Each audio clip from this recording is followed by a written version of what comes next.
জাল পাসপোর্ট কাণ্ডে গ্রেফতার আরও এক।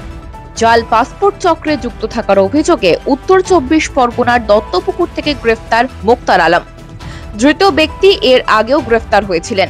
ইতিমধ্যেই মুক্তারের বাড়িতে তল্লাশি চালিয়েছেন তদন্তকারীরা। তার বাড়ি থেকে উদ্ধার হয়েছে একাধিক ব্যক্তির প্যান ও এটিএম। বাংলাদেশের উদ্ভূত পরিস্থিতি, বাংলায় অনুপ্রবেশ, জঙ্গি সন্দেহে গ্রেফতারি, এই সব ঘটনাক্রমের পর পুলিশ প্রশাসনের তরফ থেকে লাগাতার অভিযান চালানো হচ্ছে। এর আগে বাংলায় জাল পাসপোর্ট তৈরির অভিযোগে গ্রেফতার করা হয়েছিল সমরেশ নামে এক ব্যক্তিকে। এই সমরেশের অন্যতম ঘনিষ্ঠ ছিল মুক্তার আলম। দত্তপুকুরে মুক্তারের বাড়ি, কিন্তু সকাল থেকেই মুক্তারের বাড়ির দরজা বন্ধ। ভিতর থেকে কেউ কোনো সাড়া শব্দ দেননি। একবার মুক্তারের ছেলে ঘর থেকে বেরিয়েছিলেন, কিন্তু তিনি কোনো কথা বলতে চাননি। এলাকাবাসী জানাচ্ছেন, মুক্তার এলাকায় ভালো ছেলে বলেই পরিচিত ছিলেন। গাড়ি এখানে লাগিয়েছিল আর কিছু জানে পথে আমি বুঝতেই পারি। সামনে বাড়ি থাকলে চিনবে না। লোক তো ভালো ছিল, খুব ভালো ছেলে আছে, খুব ভালো, কোনো ই নেই। হ্যাঁ, লোকটাই ভালো ছিল ওটা। আমরা তো সব থেকে এখানে সব বাঙালি আছে, আমরা বিহারি, ঠিক আছে। সামনে সামনে আছে তো একটু ভালো ছেলে, তো সব জিনিস তো দেখতে আছে।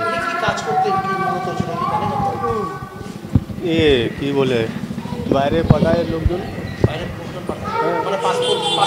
আমি দেখিনি নিজের কাছে। শুনেছে এখানে তো সবাই শুনেছে। না না, আমি জানি না, এইসব জানি না। গোয়েন্দা সূত্র জানা গিয়েছে, 2021 সালে জাল নথি তৈরির অভিযোগে চুঁচুড়া থেকে গ্রেপ্তার হয়েছিলেন মুক্তার। তারপর কয়েক মাস জেলবন্দি ছিলেন। জামিনে মুক্তি পাওয়ার পর সে ফের পুরনো কারবারে নেমে পড়েছে। অন্যদিকে লালগোলায় গ্রেফতার এক বাংলাদেশি। ধৃতের নাম সোহেল রানা। তার বাড়ি বাংলাদেশের রাজশাহী জেলার গোদাগাড়ি। সোমবার লালগোলা স্টেশন সংলগ্ন এলাকা থেকে তাকে গ্রেফতার করে লালগোলা থানার পুলিশ। সে দীর্ঘদিন ধরে ভারতে যাতায়াত করছিল এবং নকল আধার কার্ড বানিয়েছিল সূত্রের খবর।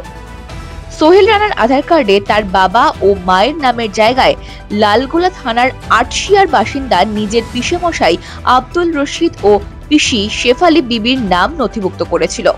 অথচ তার আসল বাবা ও মায়ের নাম সাইফুল ইসলাম ও জুলেখা বিবি। তাদের বাড়ি বাংলাদেশে।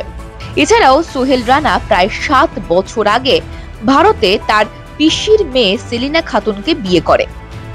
সোহেল রানা চেন্নাই সহ বিভিন্ন জায়গায় শ্রমিকের কাজ করত, কিন্তু সোহেল রানা ইদানিং আধার কার্ডে তার ঠিকানা পরিবর্তন করেছিল এবং সেই ঠিকানা চেন্নাইয়ের পরিবর্তে লালগোলা করেছিল।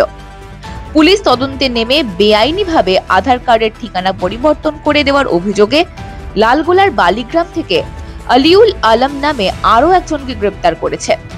এছাড়াও বাংলাদেশ থেকে ভারতে আসতে সাহায্য করার জন্য জলঙ্গি থানার দয়ারামপুর থেকে সাহারুল মোল্লা নামে আরও এক দালালকে গ্রেপ্তার করেছে। ব্যুরো রিপোর্ট, মাধ্যম।